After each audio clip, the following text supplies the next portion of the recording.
one Sunday morning, we had our first exposure to what would be Greater Rhode Island Baptist Temple.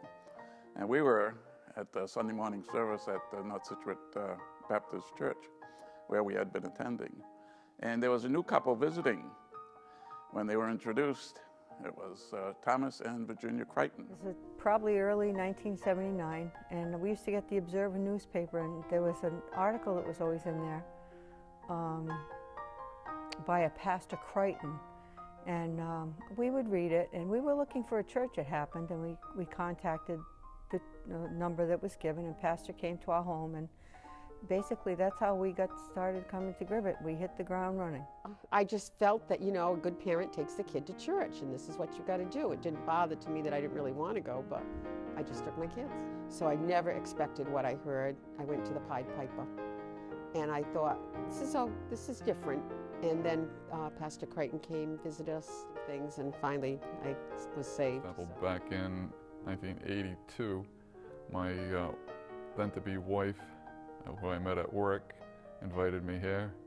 A few months later, we started to see a column in the Observer. This young pastor was starting a new church. It was Pastor Crichton. And we would say, you have to visit that church sometime. Going back 1977, I believe it was, and Pastor Crichton and Steve Dunbar was working in my garage, and I had my brothers with me, and unfortunately at the time we were drinking, and I even think I asked Pastor Crichton if he would like to have a beer, but he was going in to see my wife. And from that time, you know, the Lord worked on me and getting into the bus ministry. We did that for years. I was in bus ministry for 22 years. I remember being a little kid growing up in Sunday school in North Situate Elementary School. She ran and I went to church for the first time. I have to say I enjoyed what I heard, so I wanted to hear more, and I continued coming to church. The thing that has meant the most to me is when Pastor Crichton kept coming to my home and inviting my children to go to church. And after that, they continued to go, and then I started to go. But it was his love, him and Mrs. Crichton, that got us to go. And it was on a Sunday morning, November 28th of 1976, I went forward and trusted the Lord as my Savior. I've been here ever since I was born. I remember my mom would go to ladies' Bible studies and soul winning on Tuesday morning. The vanilla wafers, they used to give us as cookies for rewards. It was really nice. VBT was always a highlight of every summer. Under the tent, sitting on bales of hay instead of in the nice air-conditioned auditorium. I remember thinking everybody was very old. And everyone that goes to VBT will remember orange drink. At that time, I was making the orange drink in Pastor Crichton's driveway because that was VBT water supply. So I was born in 1977. My parents started attending GRIBT in 1976, 1 year after it was founded. I grew up in the church. But I had said to my husband, now remember, when you go to a church, whatever you do, don't join, because you'll be on every single board they have. You'll be busy day and night. I mean, they'll just work you to death. So don't join up. Just go. Just visit. But don't go. Don't join. And I think within a few weeks we joined. The person who had invited me, you know, said, how'd you like it? I said, it was fine. Don't expect me to be coming back every Sunday. Well, actually, it was July 4th, 1976. And I came back that night, and I got saved that night, and I've been coming ever since. It's been 39 years since I've been saved. Fourth grade was not spent in the downstairs, in the heat, or the air conditioning in the summer. It was in the mobile home that somehow ended up on our property. Heat with the musty smell, the mice poop in the corners. Tommy Troubles, that's what it was. He'd get me up on top of the platform, and at the end of it, he'd give me a paddling, and I never forgot that, Pastor. And I remember as a kid growing up in the bus ministry, my parents getting us up early in the morning and on Saturdays to go visit and invite kids to go to Sunday school, and there was some great memories as well. Of course, the most special thing to us is the deaf ministry, and that happened because of Linda Harrison and Ann Ringland, who had a burden for the deaf and took some classes at the deaf school. And they shared that burden with Pastor, and Pastor's heart was burdened for the deaf. That started in 1982, and when it started, Pastor Crichton just gave that deaf ministry to Nancy and I and said, you run with it, you run it the way you feel you should run it. He never interfered, and yet whenever we needed him, he was always there to support us.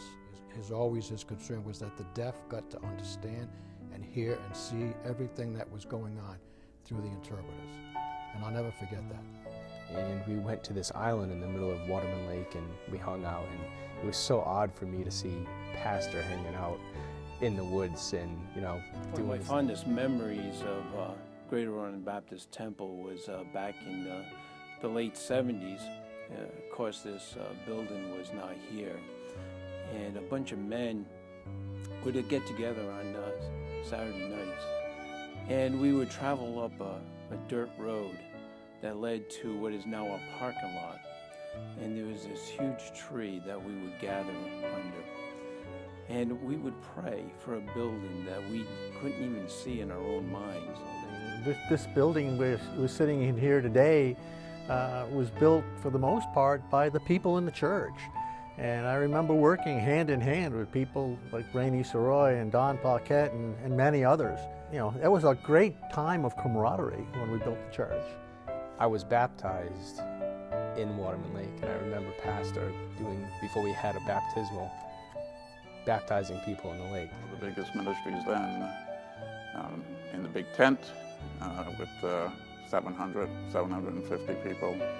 On the warm side, because there was no air conditioning around then, and riding on the buses, and picking up kids and getting back to GRIBT with 100, 104, 105, 110 bus in the bus.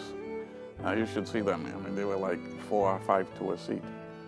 We used to have probably 700 kids on VBT. We'd have 4, maybe 5 buses that would be loaded up to 100 kids on a bus. Back then, we didn't worry about how many were on there. We'd pack them in, and I just knew that God had called me to do something for him. And I took the classes and started to teach. It was just a precious time to be able to teach kids and know that I was serving the Lord. I think the best memory that I have from GRIBT is meeting my wife here. Pastor Crichton and I were on a Thursday night. We're going out soul winning, and we're going to a house in Johnston nearby for a family that had started attending the church. And Pastor said, "Let's go here. I think you're gonna like it here." So Pastor came in. I went in after him. We introduced ourselves.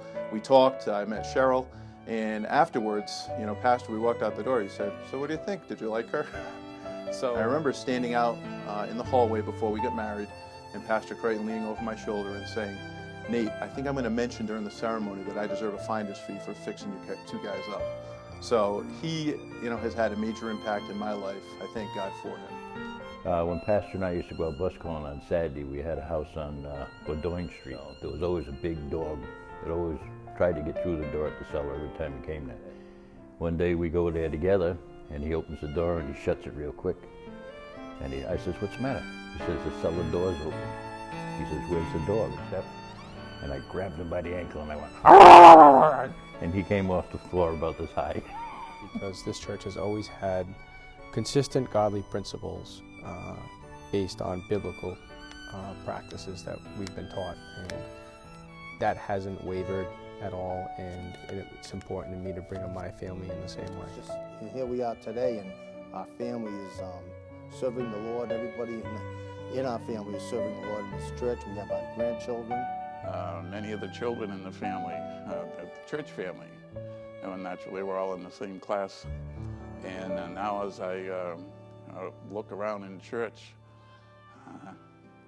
I often see the children of then around in church, and their children are now in our Sunday school class. I'm thankful that I listened to my neighbor and went to that church. Because of it, my husband is saved, my mom and dad got saved through this ministry. I have 3 children, they're all saved. I'm very fortunate, all my in-laws, daughter-in-laws, and my son-in-law are saved. And now I have 9 grandchildren that are being brought up at the Greater Rhode Island Baptist Temple. I'm very thankful for that. You know, I think back over the years and what the Lord has done in our family and where we are today. I mean, you really have to look back and give a thanks to the Lord, because if it wasn't for Him, we just wouldn't be here. And at this point in our lives, and He was so gracious to us. And I look at my family, and we're blessed that we were able to have a place to bring our children, where they were able to grow, that they were able to learn good, solid biblical principles, and now they're starting to serve at the local church. There's nothing more blessed than that. The thing that really is probably the most important thing for me as being a member of Greater Rhode Island Baptist Temple is through the years, all of the people that I've come in contact with, all the friendships that have been created, and it's all revolved around God and His Word, and it's brought us together as a family, and I can't explain it, but there's a bond, and it's God. We look at our children, raising their children in this church, and it's got to the point where Pastor Crichton has left. I mean, but the Lord is blessed. He's given us Pastor Tom, Pastor Himsbach, great men of God, and we thank the Lord for that, and we know that the Lord is going to continue to bless this church, because it's just what it's happening, and it's staying true to the Word. GRIBT is basically my family. And my prayer and my goal and my love for GRIBT continues to this day, because now it's a chance to pass on that legacy to the next generation, to see my son and my 2 daughters grow up. My son and middle daughter have already made a profession of salvation, and my goal and my prayer for their life is that they'll be able to have the same testimony 20, 30 years from now, that God's made a difference through their lives through this ministry. I just don't know what my life would be like without this church. And the rest is history.